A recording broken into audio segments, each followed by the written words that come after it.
I was raised by a single mother, and it was 13 of us. Wow. And it was 8 girls and the rest boys. We grew up in Watts, California. And that was rough on a woman trying to raise all the kids. I didn't know my daddy. Half of us that knew their daddy, they won't know daddy. But my mom had been in the military. She did like 4 years. But she always kept her strong because she was mama and daddy. But my grandparents was really my parents. But they come from the old school. But my grandfather, he didn't even have an 8th grade education. He had a farming business, a pulpwood business, a concrete business. He just did it because he was a natural born hustler. Wow. To take care of his family. But he had 17 kids. Wow. And so how did you end up with your grandma? Because my mom wanted to go back to school to improve her life more, because at the stature what she was making, which she made pretty good, but it wasn't enough for all the kids that she had. And she was tired of living off of Section 8 and all that kind of mess. She had bigger dreams than Section 8. But when she went back and started doing her next extent, as far as in the military, she met my real father. And he was a man that couldn't have kids. And he was out of Danville, Virginia. Clarence Maiden.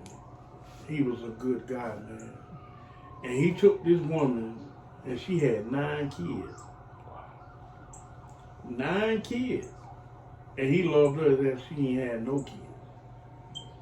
And with her parents, by my mom being the youngest girl, anytime she needed help from granddad or grandma, it wasn't no or yes. They just done it. I remember the time I was riding all the way from California to North Carolina in the back of a pickup truck. I'm talking about with a cover and a blanket and stopping to get buckets of chicken. And we had more love and respect for each other then than we did now. Half of us driving Mercedes and BMWs and everything else because it was love there, man. And my grandma always had this emphasis of, if it's a square or a piece of dirt or a piece of floor in the house, you got somewhere to sleep. Absolutely. That's just how she was. And she fed everybody. And knowing now, she was an alcoholic. But she was a mother first. Absolutely. First thing in church on Sunday, granddaddy was alcoholic. First thing on church on Sunday, but they didn't know they was alcoholic. Did that shape your upbringing? No. Mm-hmm. That's why I say there's no reason for you to point the finger at nobody, because he always taught me the difference between right and wrong. Everything I did in life or what I went through is because I wanted to go through it, because I was being hard-headed. I didn't listen. I didn't follow direction, because it ain't if you got a mother and father. Yeah, my older brother and my older sister was my mother and father. My grandmother and my granddaddy was my mother and father. So who you gonna point the finger at? Everybody telling you the same shit. It's just what you want to do in life. Yes, sir. And that's the same thing with this drug thing. Because I got tired of listening to them and I started selling drugs. I became my worst enemy and didn't even know it. At what age is that? I was probably about 15. And I was stealing drugs from my older brother. He didn't even know it. And selling them and doing this and doing that. And every time I got caught up, I would put it on the next person. Man, if it don't be for me being with Lil Rod and them, I ain't on the Pookie and them did it, you know what I mean? But the whole time it's me. And I know this now, as being 56 years old, by going through this program with y'all. I learned so much about myself. I was mean. very disrespectful. Didn't care about the next man. I've been selling drugs off and on, Peter, for 35 years. But I was so selfish and envy-hearted. Instead of me getting people to test drugs, I was testing them myself. But didn't know I was making myself an addict in the same process. Then it got to the point, before I can go to work in the morning, I take a hit. Then between work, I take a hit. But I'm still in my mind, shit, I ain't no junkie. I get money. But I was worse on me because I had means to get high. That's the worst thing you can do to a person, and put him in a position where he can get high like he wants to. So then they introduced this new thing to the game, which is fentanyl. And all I ever done was heroin. I ain't never, well, I messed with it, but I never was a cokehead. I never liked the weed. I couldn't stand alcohol because I seen my parents and them go through it. My uncles and them didn't die from alcohol poisoning and cirrhosis of the liver and all that. So I stayed away from that, thinking I'm better than them.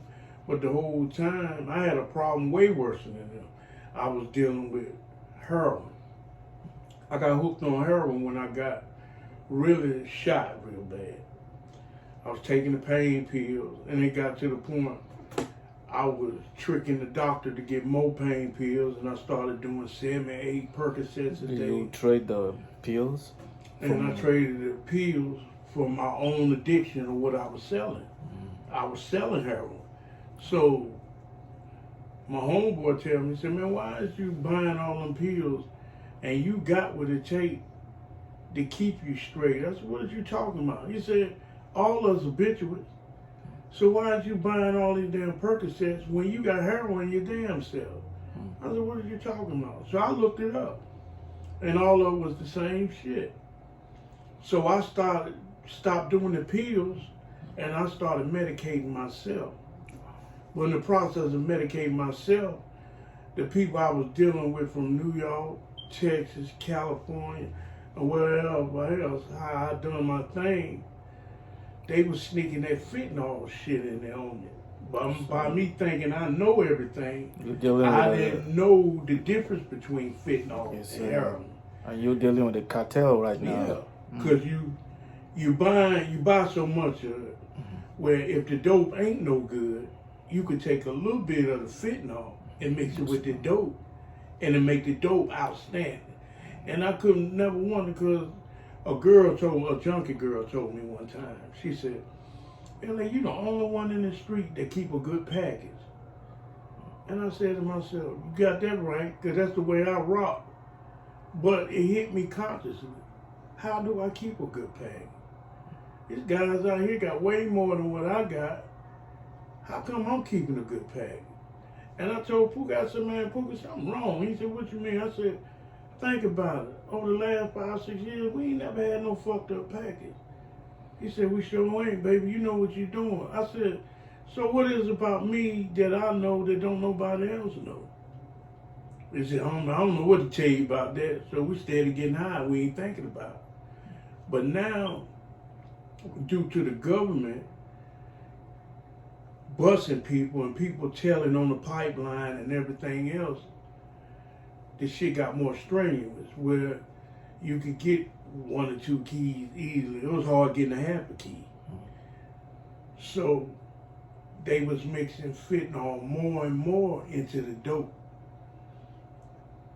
I went out 3 times over 1 year. And I said to myself, something wrong with this shit. Because I ain't never went out like this before. And I ain't never had no dope with that good to take me out like that. That's something mixed in this shit. So the last time, which happened not even 90 days ago, thank God, I went out and I flatlined. I actually died, Mr. Peter, and they brought me back. Because I'm a twin. I was born with a heart murmur.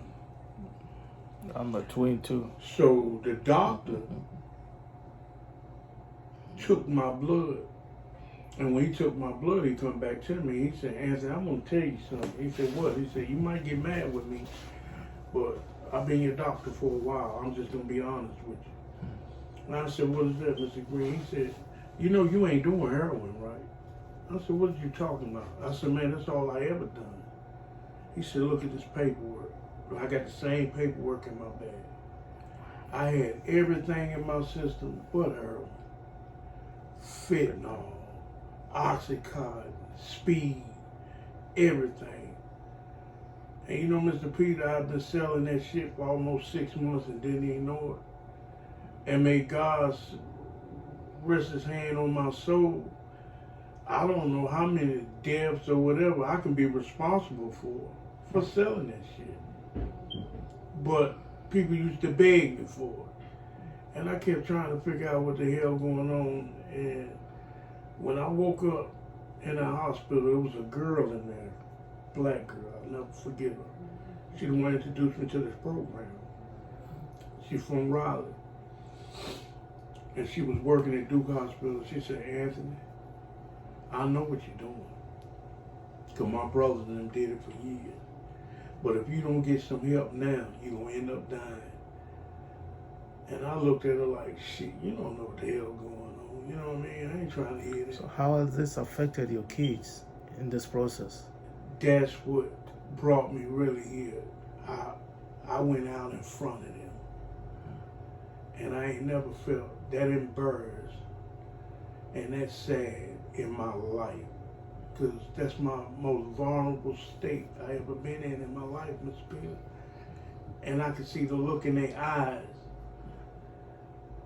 And I was so high, so helpless at that time.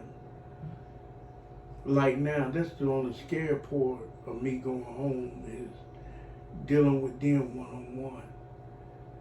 And I can't afford to slip and mess up. You ever heard that statement, all eyes on you? Yes, sir. My grandkids, that's all I got. I got 6 girls. And through the penitentiary and all the shit I done done in my life, God gave me a chance to make it right with them. Because he gave me 5 grandbabies. And man, they're the most precious thing on this earth. And I'm telling you, I lay in the bed. This is the longest I ever laid in the bed without them crawl up under me. They sleep with their legs tied around me to make sure I don't leave or none of that. And I know their whole hearts is broken. But when they see me today, their eyes and their hearts don't just blossom. But it's just that much pressure on me. And I got God, I got these tools y'all done gave me. And I got to work them. Because I don't have boys, I have girls. Yeah, we're here I for got you. 4 little girls, man. And my oldest grandson, he a boy. But Dominique, he's pretty much a little man. But my babies, man, they all girls. And then my girls. I got 6 girls on my own. Who gonna be for that? That's 10 chicks, bro. And if I don't be the man there for them, my granddaddy dead. All 4 of my brothers dead. My grandma dead. My dad is dead. You know what I mean? So I can't sit here and shoot no game with you, Mr. Reggie, Mr. Bain. None of y'all can look here. If y'all can do it, I can do it. I know what it takes. And it takes commitment and loyalty and love. I'm a whole totally different person, bro. I got more out of this program than I did the 3 times I've been to prison. I know when you came here, I was resentful. really, yes. We can see all that, but though, you see, it's a matter of the process. The process. If you work, it works. It works for you when you work it. Yeah, Yes, man. when you I follow ain't the never process. got up in the morning praying. Was this the first time in recovery? This is the first time I ever been in recovery in my life. So what do you say about the It's process? worth it. Yeah. If you're going through something, you need to come here. Don't come here if you ain't got change on your mind. Absolutely. Because you killing somebody else. somebody else really can use that bed. It's some people out there that's against the wall that really want to change and don't know where they can go to get help. Then you got some that you're going to see 2 or 3 times that really don't give a damn, because I don't know how you take it, but this is how I take it. The last time I was in the penitentiary was in 99. This 2022. So you can't tell me you can't change, Mr. P. I stopped going to prison. I might have had little ways of me doing what I was doing, but I stopped doing what I ain't had no business doing. You see what I'm saying? I won't get locked up no more. So that's the same way you play your life. I died, man, in the back of that EMS truck. And God gave me a reason to live. And the insanity part about all of it, my brother died a month before I got here. Sorry. My twin brother, not just one of my ordinary brothers, my twin brother. So it was a reason for me going through all this here. And you know, my dad's 82 years old, man. And he know he ain't got much longer here. And I come from a good home. But do you know what it do to his heart just to know I'm living right?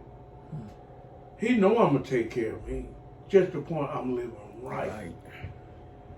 That's for him. Where he ain't got to worry about his great-grandbabies and all that. Because there's a lot of women in our family. But we done lost a lot of men to the street in our family.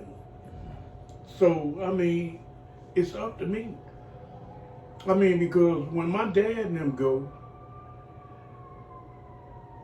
I mean, it ain't nothing left. So it's up for us to carry the torch, to bring the other generation in. Leaving a positive legacy for them. Yeah. I mean, because it ain't worth a D for us to have all this we got going on. We got piping companies, concrete companies, auto mechanic companies. Look here, and can't nobody work them. You know what I mean? Yes, sir. Who we gonna leave it to? A stranger? A stranger? I refuse to let my family name die like that. Absolutely.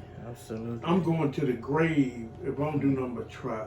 Absolutely. Like I told, man, I got like 50, 57, 58 cousins. I mean, this cousins, first cousin.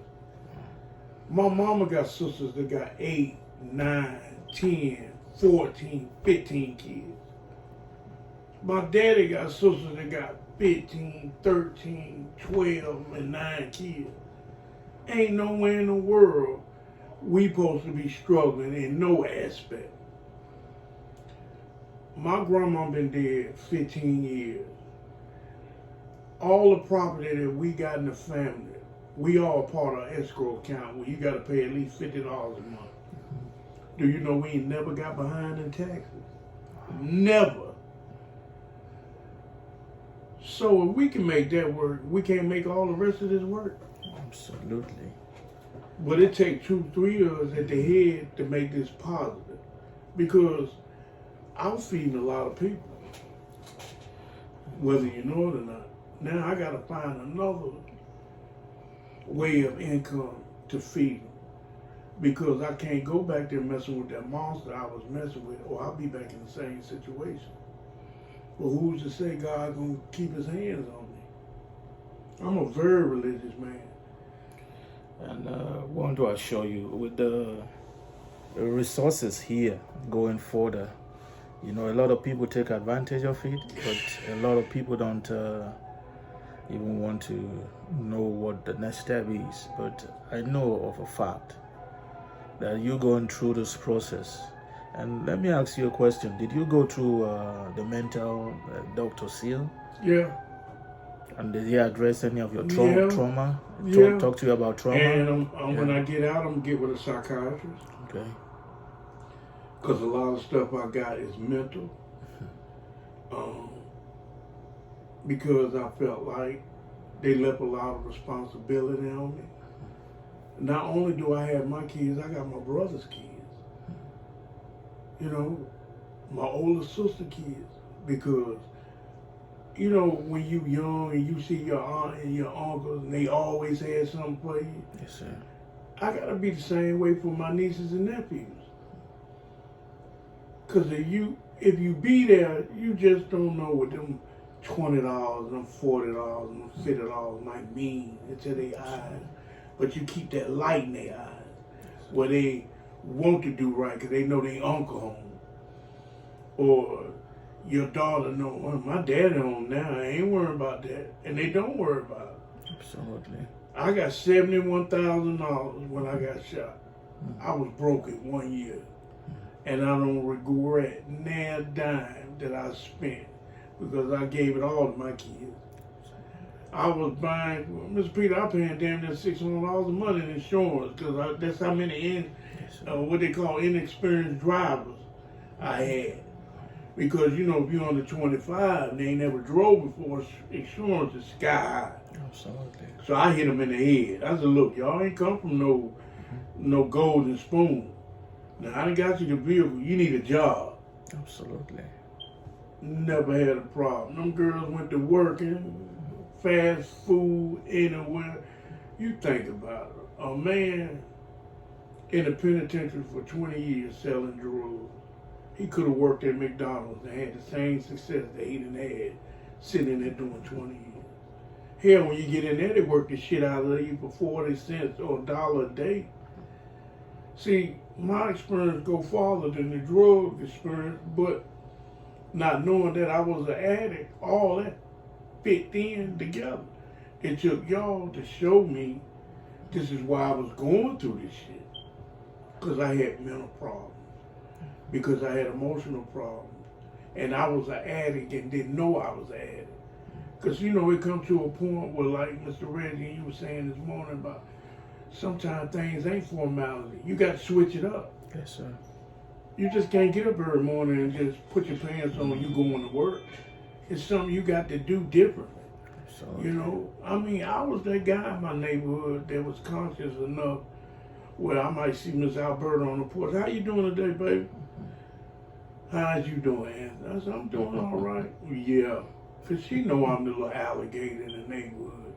And then she'll say, if you worry about me, go down there and get me a beer and some cigarettes. You see what I'm saying?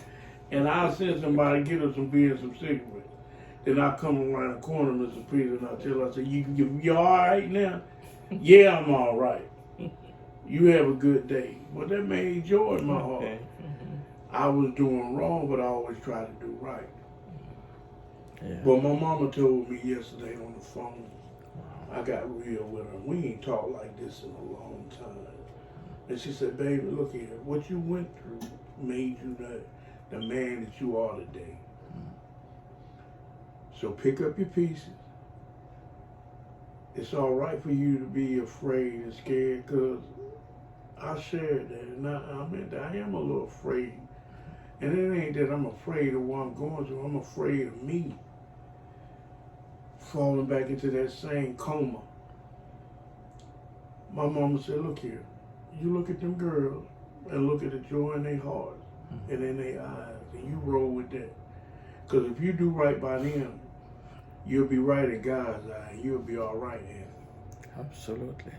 And I thought about that. That's the same as praying. Yes. God ain't gonna put no more on you can bear. I mean, just seeing you and Mr. Red someone brighten my day. You got to be willing to accept people for people to change your personality. Absolutely. But if you always mad at the world for no conscious reason, how in the hell can somebody come here and be mad with y'all? They got a roof over their head. Hell, you feed them every day. These are the same guys that get up in here and get uppity. But I understand Reggie getting pissed off this morning. When you be pissed, you breaking your neck to make sure they all right.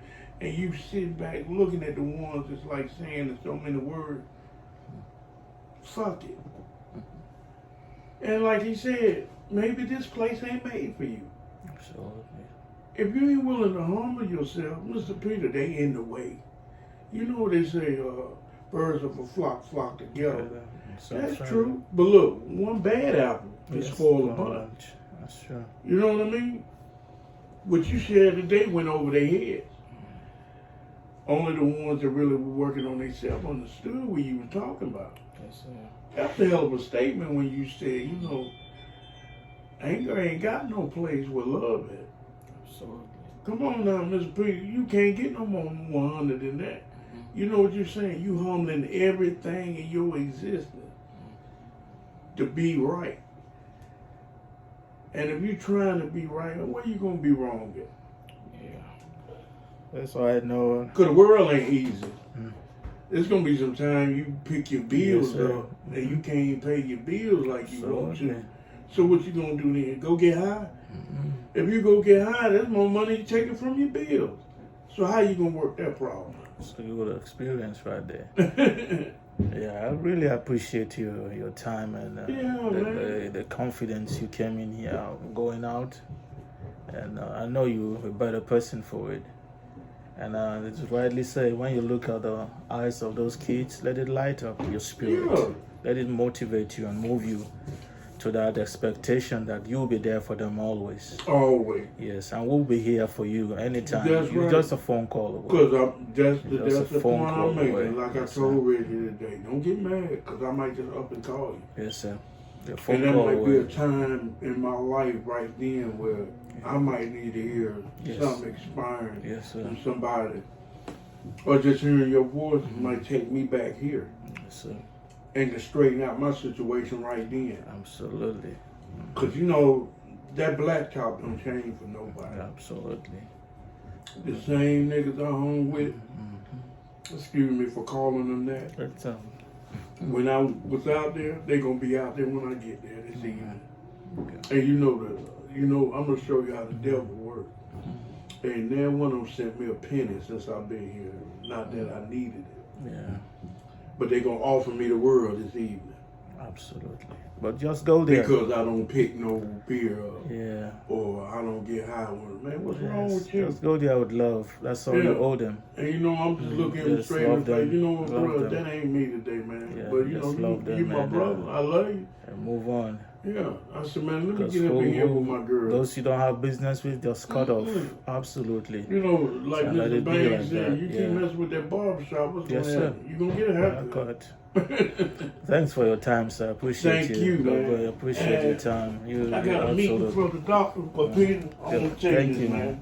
God bless you. Give me a hug. I love you, Real. I love you, bless man. you, sir. And you take care of yourself. Thank And you, keep sir. being you. Thank you, sir. Appreciate you. Thank you, sir. Ignorance is bliss. Yes, sir. You know what I mean?